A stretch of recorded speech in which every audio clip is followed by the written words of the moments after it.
पत्रकार परिषद बुलाने का मकसद ये है कि मालेगांव शहर में आम आदमी पार्टी से मैं उम्मीदवारी करना चाहता था, लेकिन गठबंधन में ये हुआ है कि मालेगांव शहर से आम आदमी पार्टी का कोई उम्मीदवार नहीं रहेगा और आप लोगों को मालेगांव शहर में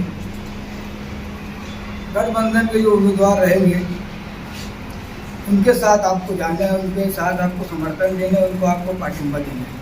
और पार्टिंबा देने के लिए शान हिंद और मुस्तकीम डिग्निटी साहब अभी यहाँ पर मौजूद होंगे, उनको हम पार्टिंबा देंगे। आज की जो अहम है, जैसे गठबंधन में बहुत सारी बातें चल रही है, लेकिन शान हिंद को पार्टिंबा देने के लिए ऊपर से ये है कि आप बहरहाल हालात जो भी बनते हैं तो आप शान हिंद को पार्टिंबा दें। तो आज की मीटिंग का मकसद सिर्फ इतना ही, आम आदमी पार्टी के तमाम कार्यकर्ता और हमारी माएँ बहनें जो आम आदमी पार्टी कार्यकर्ता है, हमने मशवरे से मुस्तकीम डिग्निटी और शान हिंद को पार्टिंबा देने का फैसला किया है। आज की पत्रकार परिषद का मकसद सिर्फ इतना है। मुस्तकीम डिग्निटी शान हिंद को पार्टिंबा देने का तय किया या समाजवादी को पार्टिंबा देना? समाजवादी पार्टी तो आपके महागठबंधन जो है आपका, उसके अंदर कांग्रेस भी है, तो कांग्रेस के टिकट का ऐलान होने का आपने ये नहीं देखा और इनको ये कर दिया, तो कांग्रेस का अगर उम्मीदवार आ गया तो कांग्रेस का अगर उम्मीदवार आया तो मालेगांव में जो सूरत हाल होगी, जहाँ तक मैं समझता हूँ कि दोनों को उम्मीदवारी दी जा सकती है। उसके बाद आपको चॉइस करना है कि आपको किधर जाना है। तो हमारी चॉइस आज की पोजीशन में शान हिंद और मुस्तकीम डिग्निटी है। अभी की पोजीशन में नहीं, मुझे पूरा यकीन है कि यार इनका टिकट का मामला होगा या दोनों के ही टिकट का मामला रहेगा। यार आप लड़ सकते हो। अभी ऐलान नहीं हुआ और आपने जाहिर पार्टिंबा कैसे दे दिया? नहीं, ऐलान हुआ नहीं, ऐसी बात नहीं है। गठबंधन में सिर्फ 2 लोग हैं, हमें चॉइस करना है और दोनों का हो सकता है। होगा, मैं ये नहीं बोल रहा हूँ, हो सकता है, लेकिन हमने शान हिंद और मुस्तकीम डिग्निटी को पार्टिंबा। क्या खूबियां या क्या सलाहियत देखी हिमायत दिया गठबंधन अपनी जगह? खूबियां या सलाहियत क्या? नहीं, बात वो नहीं है। समझ लो एक बात, शहर के अंदर जो हाल है, MIM, ये मैं नहीं कह रहा हूँ, बल्कि MIM के नेता मुफ्ती इस्माइल ने खुद ये बात जलसों में कही है कि MIM BJP की बी टीम है और वो गठबंधन का हिस्सा भी नहीं है, इसलिए हम MIM के साथ जा नहीं सकते। दूसरा कोई उम्मीदवार एक जो नई पार्टी है, वो समझ लो एक आज़ाद उम्मीदवार की पोजीशन, हम वहाँ भी नहीं जा सकते आए। तो ले कि हमारे पास गठबंधन के यही 2 उम्मीदवार हैं। MIM BJP की बे टीम है, ये मैं ही नहीं कहता हूँ, उनके खुद नेता ये बात जलसों से कहे हैं कि इन्होंने मुस्लिम वोटों का बंटवारा किया है।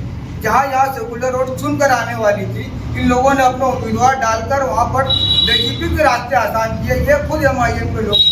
प्रेस में आने से पहले आपने शान भाई से या मुस्तकीम भाई से कुछ बात की है? कोई मामला हुआ है क्या? नहीं, उनसे खाली पार्टिंबा की बात हुई। मैंने कहा है कि ऊपर से है कि आप लोगों को समर्थन देना है, तो लीडर वगैरह आपका तैयार, आप भी ले जाओ, कोई बात नहीं। इससे ज़्यादा बड़ी पार्टी आम आदमी पार्टी, जिनके मुल्की सदर अरविंद केजरीवाल हैं, जिन्होंने हमेशा भ्रष्टाचार के खिलाफ, बदनवानी के खिलाफ इस मुल्क में तहरीक शुरू करके एक अपनी सियासी पार्टी बनाई और दिल्ली के मुख्यमंत्री बनने के बाद मुल्क को खास तौर से एजुकेशन, वाटर और बिजली, इन सब में गरीब लोगों को किस तरह फ़ायदा हो और उनको किस तरह फ्री में मिले, और एजुकेशन, प्राइमरी एजुकेशन जो है वो किस तरह से हाई एजुकेशन उनको मिले और गरीब बच्चों को एक डिजिटल और अच्छे स्कूल मिले प्राइमरी के,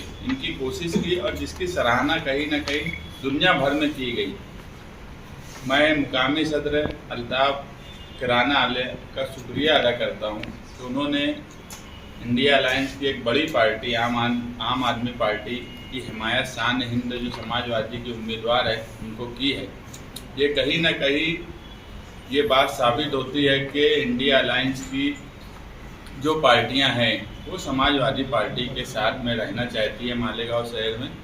और 29 तारीख को जो नॉमिनेशन फॉर्म भरने जाने वाले हैं मल्ले की मस्जिद से 11 बजे, तो मर्द और ख्वातीन दोनों रहेंगे और उसमें समाजवादी के अलावा और भी इंडिया अलायंस की पार्टियां हमारे साथ इंशाअल्लाह होंगी। मैं इनका शुक्रिया अदा करता हूं। और ये बात शहर में है कि कल जो है सिराज चौक में एक जलसा हुआ और वो जलसा ये बात साबित किया कि बदलाव है। और वो जलसे का ही असर था कि एक उम्मीदवार मालेगांव शहर का वो दर दर भटक रहा है और वो कल सिराज चौक के जलसे के बाद फिर रातम रात अकेले मुंबई गए। तो ये बात तो ये साबित हो रही है कि शहर में बदलाव की लहर है और शहर तब्दीली चाहता है।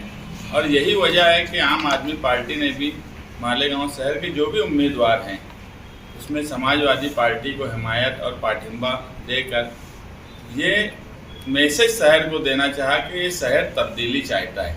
और इंशाअल्लाह इन्होंने जो भी हमसे उम्मीद लगाई है, इनकी टीम के लोग यहाँ बैठे हैं, उसमें ख्वातीन भी हैं, मर्द भी हैं, मैं इनको ये भरोसा दिलाता हूँ कि हम इलेक्शन जो लड़ रहे हैं एक उसूल पर लड़ रहे हैं। हम उसमें मजहबी बात नहीं लाना चाहते, दस्तूरी निज़ाम पर इलेक्शन चाहते हैं कि दस्तूरी मुल्क है, दस्तूर के हिसाब से इलेक्शन हो। और हम चुन के आने के बाद हमारे साथ जो भी पार्टियां, संगठन, अंजुमने, अदारे हमारे साथ आएंगे, हम उनका पूरा ख्याल रखेंगे इंशाअल्लाह। इंडिया अलायंस की तरफ से अभी तक के उम्मीदवार का ऐलान नहीं हुआ है। समाजवादी के अखिलेश यादव समाजवादी का ऐलान कर दिए। इंडिया अलायंस की एक पार्टी है, वो बाकी ऊपर के लोगों का काम है, हमारा काम है यहाँ पे इलेक्शन लड़ना, वो हम लड़ रहे। अब मेरे ख्याल से आज और का दिन रात तक कुछ न कुछ मामला साफ हो जाएंगे। जिस पार्टी ने आपको जाहिर पाठिंबा दी, उसी पार्टी के प्रमुख पर भ्रष्टाचार में जेल में भी भेजे था, आपने बोला भ्रष्टाचार से लड़े हो। भ्रष्टाचार से लड़े वो ये पूरा मुल्क जानता है शकील भाई। ये तो सवाल ही कि बीजेपी जो है वो नहीं चाहती थी कि कोई भी ऐसा आदमी जो उसके टक्कर में खड़ा होने जैसा है उसको तकलीफ देना उनका काम था। वो तो फिरका परस्ती और फिरका परस्ती का अहम बात थी। अब उसको कोई भी ढंग से ले लिया, ऐसे तो बहुत से लोगों को जेल में डाला गया। तो वो कोई सवाल उनके साथ बदनवानी का नहीं जुड़ा।